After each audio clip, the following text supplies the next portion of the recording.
Hello everyone, welcome to RPSC study hub. आज इस video में हम बात करेंगे आरएएस की टॉपर, आरएएस 2018 की टॉपर मुक्ता राव जी के बारे में कि उन्होंने जो सम्यक में जब टेस्ट दिए थे तो फोर्थ पेपर जो है उन्होंने उसमें क्या लिखा था, क्योंकि इनके जो फोर्थ पेपर हैं उसमें 138 मार्क्स आए हैं। हालांकि इस टेस्ट में इनके 108 नंबर हैं, लेकिन जो आरएएस 2018 का एग्ज़ाम है, ठीक है, उसमें फोर्थ पेपर में इनके 138 नंबर है। तो देखते हैं ये किस तरह से लिखती हैं, ताकि क्या हो आगामी परीक्षा में हमें भी काफ़ी हेल्प हो। ये एग्ज़ाम जो है उन्होंने 25 नवंबर 2018 को जो है वो रिटर्न करा था। ओके, 200 नंबर का था। अब देख लेते हैं क्वेश्चन। इनको बोला गया वर्तनी हुए शब्दों पर ध्यान दें, शब्द सीमा ध्यान रखें, प्रारूप लेखन देखें। ओके, तो देख लेते हैं। वाक प्लस वितंड, ठीक है, वाक प्लस वितंड को ये इस तरह से लिख कर आए थे, मतलब छोड़ कर आई थी, तो इनको वो लिखा गया। फिर अति प्लस ऐश्वर्य, अतेश्वर्य। फिर हितेशी, हित प्लस एशी जो है वो हितेशी हो गया। वर्षा प्लस ऋतु, वर्षतु। तो इस तरह से ये हो गया। उसके बाद में हम बात करें नेक्स्ट, निम्नलिखित शब्दों की संधि कीजिए। मन प्लस चिकित्सा, मनोचिकित्सा, ठीक है। उसके बाद मनश्चिकित्सा। सत प्लस नियम, संनियम। नेत्र प्लस ऐश्वर्य, नेतेश्वर्य। सिंधु प्लस अर्चना, सिंधुश्चरना। ओके, फिर नेक्स्ट बात करें कनिष्ठ, कनीय प्लस टय, कनिष्ठ। इन्होंने लिखा है कनी प्लस टय, जो इसका रॉन्ग हुआ, इनका रॉन्ग हुआ। फिर शरद, शरद प्लस शशि। दायनी, दाई प्लस इनी, दे प्लस इनी होगा। गुड़ाकेश, गुड़ाका प्लस ईश, ये सही है। फिर उसके बाद में निम्नलिखित उपसर्गों के संयोग से दो शब्द बनाइए। तो अन्न से इनको बनाना था, तो अन्न से इनको एक ही वर्ड ध्यान था, दूसरा नहीं आया था। सम से बनाना था, सम्मान और संशोधित जो है इन्होंने लिखे। फिर निम्नलिखित शब्दों में से उपसर्ग अलग करिए। तो अनु प्लस आय, ठीक है। अन्वय, अमात्य, अमात्य जो है उसमें से अलग करना था, उनका जो गलत हो गया। निसर्ग जो है वो भी गलत हो गया, क्योंकि निस जो है वो नहीं है इसके अंदर। निर्मात्य जो है वो सही है इनका, ये हुआ। अब हम आगे बात करते हैं, निम्नलिखित शब्द और प्रत्यय के योग से सही शब्द बनाइए। फिर मुनि प्लस ए, प्रत्यय जो है मुनि प्लस ए, तो मौन हो गया, ये मुनि प्लस ए मौन इन्होंने मान्य करा, ये भी गलत हो गया इनका। दशरथ प्लस ई, दाशरथी होता है। थी जो है वो छोटी आएगी इसके अंदर। वन प्लस एला, वनीला। पर प्लस इंदा, परिंदा। इस तरह से ये हो गया। नेक्स्ट प्रत्यय अलग करने थे। पार्थिव, पार्थ प्लस इव, पार्थिव में तो ओनली ए है। ओके, विधायक, विधेय प्लस अक। फिर सौहार्द में हो गया सौहार्द, उसमें आर्द नहीं होगा, ए उपसर्ग है, सौहार्द। ननियाल, ओके, आल होगा इसमें भी। फिर है निम्नलिखित शब्द युग्म का अर्थभेद स्पष्ट कीजिए। तो देख सकते हैं आप, अर्थभेद जो है वो दोनों ही गलत है इनके, ओटना और ओटना। ओके, ओटना और ओटना। फिर है कलिल और कलील, ये दो इनसे पूछे गए थे, तो दोनों ही इनके रॉन्ग थे। निम्नलिखित शब्द युग्म का अर्थभेद स्पष्ट कीजिए। परिहित और परिहत, परिहित और परिहत पूछा गया। फिर शशिधर और शशधर पूछा गया इनसे, तो ये तो सही है, शशिधर और शशधर। नेक्स्ट टाइम लिखित वाक्यांशों के लिए एक सार्थक शब्द लिखिए। प्रातःकाल गाए जाने वाला एक राग भैरवी, बिल्कुल करेक्ट। शूरवीर किंतु अभिमानी नायक, धीरोदत्त, धीरोदत्त, ठीक है। अब ये आप देख सकते हैं हिंदी का फोर्थ पेपर के क्वेश्चंस हैं, जो कि सम्यक में टेस्ट लिया गया था, तो आप इसको और भी देख सकते हैं। ये जो अपकमिंग एग्जाम होगी उसमें भी हेल्पफुल होगा आपके लिए। भोजन करने की इच्छा, जिज्ञासा, ठीक है, बुभुक्षा नहीं, जिज्ञासा। उसके बाद कान के नीचे लटकता हुआ कोमल भाग, ये इनसे पूछा गया। फिर निम्नलिखित वाक्यों के शुद्ध रूप लिखिए। यहाँ मुफ्त बीमारियों की दवा मिलती है, यहाँ बीमारियों की दवाइयाँ मुफ्त में मिलती है, ये हो गया। तुम्हारे कपड़े बहुत सुंदरतम हैं, तुम्हारे कपड़े बहुत सुंदर है, ये करेक्ट है इनका। निम्नलिखित वाक्यों के शुद्ध रूप लिखिए। वह बाजार में सामान लाने गया है, वह बाजार से सामान लाने गया है, बाजार में, बाजार से। वह अपनी माँ की आँख का चांद है, वह अपनी माँ की आँख का तारा है। चांद नहीं बल्कि क्या होता है, तारा होता है। फिर नेक्स्ट है निम्नलिखित शब्दों के शब्द रूप लिखिए। तो शब्द रूप में देखो, पिशाच, पिशाच जो है उसमें पिशाच होता है। ब्रुकुटी जो है वो क्या हो गया, ब्रुकुटी में ऐसे लिखा जाता है, दोनों छोटी आती है, ब्री और कूटी छोटी आती है। मिलित, मिलित में भी दोनों क्या होगा, मिलित में मी तो बड़ी आएगी और ली क्या होगा, छोटा आएगा। ला, लोहित, लोहित जो है वो ऐसे हो गया। उसके बाद में हम देखें निम्नलिखित प्रत्येक अंश में शुद्ध शब्द को छांटना था। तो कंटीला हो गया, करेंगे और केकई। ओके, तो केकई तो सही था इनका। ओके, कंटीला जो है वो गलत हो गया है। जागृति, त्योहार और तत्वाधान, ठीक है, कोई भी शुद्ध इसमें नहीं है। चांद, गीतांजलि और छिद्रान्वेषी, इसमें गीतांजलि जो है वो शुद्ध रूप है। नेक्स्ट हम देखें कलम का सिपाही होना, मुहावरों में वाक्य प्रयोग। इन्होंने लिखा रामधारी सिंह दिनकर कलम के सिपाही थे, अनेक प्रेरक कविताओं से आज़ादी की मशाल जो है उन्होंने जलाई। जूतियों में दाल बांटना, जूतियों में दाल बांटना का मतलब होता है अनबन होना। मोहित चलते हुए सिक्के गिरा रहा था, दादी ने हंसकर कहा जूतियों से दाल मत बांटो, हमें मालूम है कहाँ से आए हो। तो ये जो है उनका थोड़ा गलत हो गया था। निम्नलिखित मुहावरों का वाक्यों में सार्थक प्रयोग कीजिए। त्रिशंकु होना, त्रिशंकु हो तो इसमें अर्थ भी लिखना था। घर जवाई बनने से रमेश की स्थिति त्रिशंकु जैसी हो गई, माँ पिताजी और ससुराल पक्ष के बीच झूलता रहता है। तो त्रिशंकु में हो गया, ये हो गया। फिर सिर पर उठाना, कक्षा से अध्यापिका के बाहर जाते ही बालक शोर मचाकर पूरी कक्षा को सिर पर उठा लेते हैं, ये हुआ। नेक्स्ट हम देखते हैं लोकोक्तियाँ जो है उनका भावार्थ लिखिए। भावार्थ लिखना था लोकोक्तियों का। अर्थात असक्षम व्यक्ति का विरोध बहुत सीमित होता है। भेड़ की लात जो है घुटनों तक होता है, असक्षम व्यक्ति का विरोध जो है बहुत सीमित होता है। गुड़ खाए गुलगुलों से परहेज, यानी ढोंगे छलावा करना। सोहन मांस खाता है लेकिन मंगलवार को नहीं, ये देखकर माताजी ने कहा गुड़ खाए गुलगुलों से परहेज, बिल्कुल सही है। खीसियानी बिल्ली खंबा नोचे, शुद्ध व्यक्ति परिस्थितियों का दोष जो है वो देता है। फिर आए थे हरिभजन को ओटन लगे कपास, उच्च कार्य की मंत्रणा के साथ काम प्रारंभ करके निकृष्ट कार्य जो है वो करने लगे। नेक्स्ट हम बात करें पारिभाषिक जो शब्दावलियाँ हैं उनका समानार्थक शब्द जो है वो बताना था। जैसे क्रॉनिक, क्रॉनिक यानी हो गया पुराना या जीर्ण, ठीक है। फिर हो गया अब्सर्ड, अब्सर्ड यानी हो गया बकवास, निकृष्ट, अर्थहीन, ओके। निम्नलिखित परिभाषित और समानार्थक डिजास्टर आपदा, इम्पोर्ट आयात, ओके। उसके बाद में हम बात करें निम्नलिखित शब्दों के चार चार पर्यायवाची लिखे। पर्यायवाची लिखना है भोरा का अली, षटपद, मधुकर, भवरा, चांदनी का चंद्रिका, रश्मि, ज्योत्सना, कौमुदी, ये इनका ही था। निम्नलिखित शब्दों के चार चार पर्यायवाची लिखने थे, इनको बाज के लिखने थे, बाज के इनको जो है वो पर्यायवाची ध्यान नहीं थे। उसके बाद में हम देखें यमराज के भी इन्होंने नहीं लिखे, तो पर्यायवाची में थोड़ा मुझे ये कम लग रहे हैं। निम्नलिखित शब्दों के विलोम शब्द जो है वो लिखने थे प्रतीचि, प्राची, मिथ, ठीक है, अपरिमित। निम्नलिखित शब्दों के विलोम शब्द लिखने थे यथार्थ, कल्पित, उद्यत, विनीत, ओके। नेक्स्ट हम बात करें निम्नलिखित अवतरण का उचित शीर्षक लिखिए। एक ये पैराग्राफ जो दिया हुआ था उसका शीर्षक लिखना था, उसके बाद में उसका एक तिहाई शब्दों में जो है वो संक्षिप्तीकरण करना था। तो इन्होंने लिखा साहित्य का लक्ष्य, साहित्यकार के महत्व की परीक्षा उसके द्वारा रचित साहित्य के भावनात्मक ऐक्य तथा सुख प्राप्ति के क्षमता द्वारा होती है। सौंदर्य आध्यात्मिक सामंजस्य से उत्पन्न होता है तथा आनंद का कारक है। वस्तुतः सुख और दुख भिन्न दिशाओं में एक ही अनुभूति के दो रूप हैं, ये इन्होंने लिखा, ठीक लिखा है वैसे। फिर है नेक्स्ट है निंदक नीर राखिए, आंगन कुटी छबाए, बिन पानी साबुन बिना निर्मल करे सुभाए। इसका 150 वर्ड्स में जो है वो विस्तार करना था, सुक्ति है एक, उसका विस्तार करना था। 10 नंबर की आती है ये, तो वो ही देख लेते हैं कैसे लिखते हैं ये। संत कवि कबीर की यह पंक्तियाँ चिरकाल से लेकर आज तक अपने महत्व को बनाए हुए हैं। अब यह की जगह क्या होगा, ये पंक्तियाँ, क्योंकि यह जो है एक नहीं है बल्कि ये है। कविवर इसके द्वारा निंदक के महत्व को दर्शाते हुए कहते हैं कि व्यक्ति को अपने आलोचकों को समीप यानी कुटिया के पास ही रखना चाहिए, क्योंकि वह बिना साबुन व पानी के ही अपने स्वभाव को निर्बल बना देगा। आलोचक में यह क्षमता होती है कि वह हमारे व्यवहार करते हुए आदर्शों को की न केवल व्याख्या करे अपितु उनमें विद्यमान त्रुटियों से हमारा परिचय भी करवाए। आलोचना को सहजता से ग्रहण कर पाना तथा उस पर संशोधनात्मक कार्रवाई करना प्रत्येक व्यक्ति के सामर्थ्य की बात नहीं, इसलिए अधिकांश लोग अपने आलोचक से दूरी बनाकर रखते हैं। इसके विपरीत कबीर इस बात से पक्षधर है कि आलोचक यदि हमारी पूरी हाँ ठीक है, यहाँ से पढ़ते हैं। कार्यों का विश्लेषण एवं सकारात्मक आलोचना जिसमें निष्पक्षता एवं उन्नति का भाव हो सदैव ही ग्राह्य है, किंतु इस प्रकार के विचारों पर कार्य करने के लिए साहस, कर्मठता व आत्मसुधार करने की क्षमता हर किसी में नहीं होती है। बुरा जो देखन जो मैं चला, बुरा न मिलिया कोई, जो मन खोजा आपना, मुझसा बुरा न होए।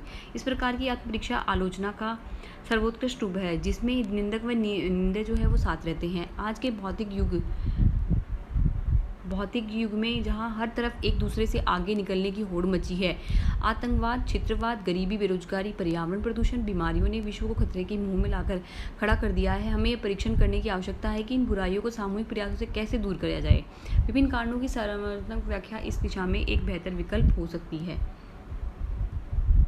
ठीक है, तो ये जो है इस तरह से इन्होंने लिखा है, मुझे तो ठीक ठीक लग रहा है। इससे बेटर भी किया जा सकता, इतना अच्छा नहीं लिखा है बट फिर भी ठीक है, और नंबर भी इसके अकॉर्डिंग ही दिए हैं। फिर नेक्स्ट इनको बोला गया अतिरिक्त जिला कलेक्टर जिला टोंक की ओर से उपखंड अधिकारी टोंक को न्याय आपके द्वार अभियान की प्रगति रिपोर्ट भेजने हेतु अनुस्मारक लिखिए। अब इनको अनुस्मारक जो है वो इन्होंने लिखा ही नहीं, पता नहीं कैसे नहीं लिखा, समझ नहीं आ रहा मुझे भी ये। सचिव कार्मिक विभाग राजस्थान सरकार की ओर से राज्य के कार्यालयों में कार्मिक की उपस्थिति बायोमेट्रिक मशीन द्वारा अनिवार्य करने बाबत अधिसूचना जारी कीजिए। अधिसूचना, फिर इसमें इनको अधिसूचना के लिए कहा गया, अधिसूचना भी इनको नहीं आया। ड्राफ्टिंग का पार्ट जो है थोड़ा कम ही लग रहा है इनका। नेक्स्ट देखते हैं, जो एक पैराग्राफ दिया हुआ था अंग्रेजी में, ठीक है, उसका हिंदी में अनुवाद करना था। Pandit Jawaharlal Nehru as prime minister of India for 17 years since the beginning of independence molded the character of India which he sought and worked so hard to build. It is now patent. He said that without science and technology we cannot progress. So great was his deal for science and for the scientific approach to life that he missed no opportunity of imparting his view to others. To quote, you know that whatever the chance offers itself, I say something about the importance of science and its offshoot technology. I think we should realize the modern life is an offspring of science and technology. तो ये एक paragraph था, उसका जो है हिंदी में अनुवाद करना था। तो आज़ादी के प्रारंभ से ही 17 वर्षों तक भारत के प्रधानमंत्री के रूप में जवाहरलाल नेहरू ने भारत के चरित्र का निर्माण किया, जिसके वह बहुत मुश्किल कार्य समझते थे। अभी यह दिखता है कि उन्होंने कहा था कि विज्ञान और प्रौद्योगिकी के बिना हम प्रगति नहीं कर सकते हैं। विज्ञान के प्रति उनकी इच्छा शक्ति एवं जीवन के प्रति वैज्ञानिक दृष्टिकोण इतना महान था कि उन्होंने अपने विचारों को दूसरों तक पहुंचाने का कोई मौका नहीं छोड़ा। उदाहरण के लिए आप जानते हैं कि जब भी अवसर मिलता है तो मैं विज्ञान एवं उसके क्षेत्र के महत्व के बारे में कुछ कहता हूँ और मैं सोचता हूँ हमें यह मान लेना चाहिए कि आधुनिक जीवन विज्ञान एवं प्रौद्योगिकी की संतान है। ये इन्होंने लिखा, ठीक लिखा। नेक्स्ट हम बात करेंगे, निबंध की बात करेंगे। विश्व शांति के समक्ष जो है चुनौतियाँ क्या क्या थी। सर्वे भवन्तु सुखिनः, सर्वे भवन्तु निरामया, सर्वे भद्राणि पश्यन्तु, माँ दुख भाग भवेत्। माँ का शब्द भाग भवेत् होता है, माँ का शब्द, ठीक है। उसके बाद में ये जो है 250 वर्ड्स में इनको लिखना निबंध, इन्होंने जो चूज़ करा विश्व शांति के समक्ष चुनौतियाँ जो है वो चूज़ किया। तो थोड़ा देख लेते हैं कि क्या लिखा है। संयुक्त राष्ट्र सेवा की आम सभा के पटल से भारतीय प्रधानमंत्री ने जब यह श्लोक पढ़ा तो समस्त विश्व के नेताओं ने एक बार फिर भारतीय विचारधारा का लोहा माना। विश्व शांति सर्व कल्याण हो गया। उसके बाद में ब्रिक्स में ब्रिमस्टेक बोला इन्होंने, क्षेत्रीय अंतर्राष्ट्रीय मंच बोला, और इस बात की महत्ता इस बात से लगाई जाती है कि समय समय पर साझा बयानों के प्रयास किया गया। फिर चुनौतियाँ बता दी इन्होंने, क्षेत्रवाद, आतंकवाद, दूरवीकरण, राजनीतिक दबाव, उपनिवेशीकरण, ये इसके प्रमुख कारक है। महाद्वीपों के हिसाब से चुनौतियाँ हो गई भिन्न भिन्न, जैसे आतंकवाद फ्रांस में अलग हो गया, लंदन में अलग हो गया, एशिया में इस्लामिक कट्टरपंथ हो गया, तेल के लिए संघर्ष हो गया, आईएस आतंकवाद हो गया, ईरान के खिलाफ अमेरिकी नीति हो गई, चीन का शक्ति प्रसार हो गया, शांति के लिए खतरा हो गया। ये सब जो है इन्होंने लिखा। अफ्रीका की चुनौतियाँ भी लिख दी, सोमालिया के जो दस्यु विवाद है वो भी लिख दिया, अफ्रीका का जो बोको हराम जो है नाइजीरिया वाला उसके बारे में लिख दिया, उत्तरी कोरिया व रूस का जो विवाद है वो भी हो गया। ये सब जो है विश्व शांति। फिर चुनौतियाँ, भविष्य की चुनौतियाँ क्या क्या है। अल्बर्ट आइंस्टीन ने कहा था कि चौथा विश्व युद्ध पत्थरों से लड़ा जाएगा, शायद इसीलिए कि तीसरा विश्व युद्ध मानवता को खतरे में डाल देगा। अतः विश्व की चुनौतियाँ साइबर अपराध, आणविक युद्ध, बायोकेमिकल वेपन का अंधाधुंध प्रसार जो है वो इस पर आधारित है। फिर उन्होंने उपाय बताए कि एक दूसरे का विकास में सहयोग दे, संयुक्त राष्ट्र जो में संगठनात्मक सुधारों के साथ अत्यधिक महत्वपूर्ण भूमिका निभाए। ये सब जो है वो इनसे कहा गया, और गुड भी जो है वो कहा गया, ठीक है। फिर नेक्स्ट है, the most happy marriage would be A union of deaf man and a blind woman, ठीक है। इसमें जो है वो करेक्ट द एरर्स करनी थी, आइडेंटिफाई करनी थी एरर क्या है, और अगर एरर है तो उसको रीराइट जो है वो करना था। तो इस तरह से आप देख सकते हैं। ये भी ही इज़ अनफॉर्चुनेट, ये हो गया, ये भी गलत है इनका। We were annoyed to a behaviour, ये हो गया, अनॉयड एट होता है, okay. They were angry with each other but at last night they made up, okay. तो इस तरह से जो है ये है इंग्लिश का जो है इनका है, इंग्लिश इनकी ठीक लग रही है। वैसे भी आरएस की जो टॉपर है वो इंग्लिश मीडियम की स्टूडेंट है। The matter had looked into by the committee, okay. ये है, ये क्वेश्चन है, फ्रेजल वर्ब से रिलेटेड क्वेश्चन आ गया। Write one word substitute for the following expressions, one who knows many languages, linguist. फिर a paper written by the hand, manuscript हो गया। उसके बाद में हो गया make sentence using the following phrasal verb से बनाना था। Set A side, the government has set A side ₹500 crore for women empowerment project.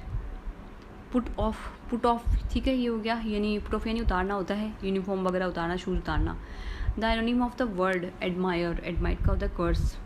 The synonym of the word destiny luck हो गया, गुड हो गया। Make your own sentences using the following idioms. A red letter day, ठीक है, एक red letter day यानी क्या, एक वो हो गया सिग्निफिकेंट डे, महत्वपूर्ण दिन जो होता है। ब्लैक एंड वाइट जो हो गया, to avoid all the ambiguity rules and procedures should be mentioned in the black and white। फिर नेक्स्ट जो है एक पैराग्राफ दिया हुआ है, इसका 1/3 में जो है वो इन्होंने सॉरी ये पैराग्राफ दिया हुआ है 1/3 में, वो भी करना है। इसके अलावा क्वेश्चन जो आंसर है वो भी, इसके आंसर भी जो है वो देने हैं। ओके, अब बात करते हैं translate the following sentence into English. क्या वह भाषण दे रहा होगा? Will he be giving speech? Will he B delivering speech? वह जून 1995 से इस फैक्ट्री को चला रहा है। He is running this factory since June 2005, ठीक है, चला रही है। ओके, उसके बाद में चला रही है तो शी इज़ होएगा एक तो, शी हैज़ बीन रनिंग भी आ सकता है यहाँ पर, she has been running this factory since June 2005। मैं आज से अंग्रेजी व्याकरण सीखना शुरू कर दूँगी। I shall start learning English grammar from today. तुम्हें अपना गृह कार्य क्यों नहीं किया? Why have you not done your homework? जीवन की हर चीज़ में अनुशासन की आवश्यकता है। Discipline is required in every field of life. फिर उसके बाद में है write a precis of the following passage and given a suitable title. अब इसमें सूटेबल टाइटल भी देना है और फॉलोइंग जो पैसेज है उसका प्रिसाइज भी इसको करना है। तो ये इन्होंने इस तरह से करा। फिर इनको गुड बोला गया। फिर उन्होंने पैराग्राफ राइटिंग करी है 200 वर्ड्स में, को education the problem of corruption and crime against women India. इन्होंने लिखा crime against women in India. The annual figure of dowry death, इन्होंने जो है डेटा से स्टार्ट करा है। 1 lakh rapes, 4.2 lakh killing honours and national crime records bureau for 2017 is an alarming and serious matter. The legacy of the treating women as a second gender finds its roots from the post Vedic era. Since then the time passed and the condition remained from the Purdha trade, Devasi prostitution to Sati. Women have seen the experienced huge chain of the exploitation and differentiate treatment. Many search, ठीक है, अच्छा लिख रहे हैं ये तो, English का तो अच्छा लिख रहे हैं ये। डिनाइंग गुड क्वालिटी एजुकेशन से आप देख लीजिएगा, थोड़ा स्क्रीनशॉट लेके आप वो थोड़ा पढ़ लीजिएगा इसको। कम्युनिटी पॉलिसी भी लिखा है इन्होंने, इक्वल ट्रीटमेंट भी लिखा है। Lead of examples note by the word zero tolerance to sexual offence. With these measures things में improve and the age old tendency of Indian culture यत्र नार्यस्तु पूजते रमनिता where woman are worshipped to God gives could be restarted. फिर next जो है एक line दी गई है, उसको एलोब्रेट करना था, जैसे necessary is the mother of innovation, honesty the best policy, all the that glitters is not gold. ये सब इनसे पूछा गया तो इन्होंने लिखा honesty is the best policy. Be the change that you wish to see in others. Mahatma Gandhi हो गया कि जैसा तुम चेंज खुद में चाहते हो, ठीक है, जो अदर दूसरे में चाहते हो पहले वो खुद में लाओ। Honesty is a trait which is an umbrella that holds truthfulness, justice, impartiality, transparency and openness in its strings. The characteristics features of an honest man and the courage and the soundness of the character he shows unity of actions, words and through the first teacher for those values in the home and needs to school. Next in the school, honesty can be considered the basic building block, founder and value for the strong ये क्या लिखा है समझ में नहीं। Personality we have enormous examples of the leader social reforms educated inspired others. जैसे कौन से लिखे, दादा भाई नौरोजी का लिख दिया इन्होंने, राजा राम मोहन राय का सती प्रथा पर जो बैन लगाया था, नेल्सन मंडेला का लिख दिया, ऐसे नाम इन्होंने यूज़ करे। Today when we are facing issue of the tourism environment pollution and tourism नहीं है, टेररिज्म है, unequal distribution of wealth at global front, on the contrary high corruption, low development, low education standard and internal disturbance at national level, honesty has huge role to play. तो इस तरह से इन्होंने जो है वो लिखा है। It is needless to maintain that honesty is to best policy, इस तरह से लिखा। फिर नेक्स्ट में इनका जो है वो लेटर आएगा।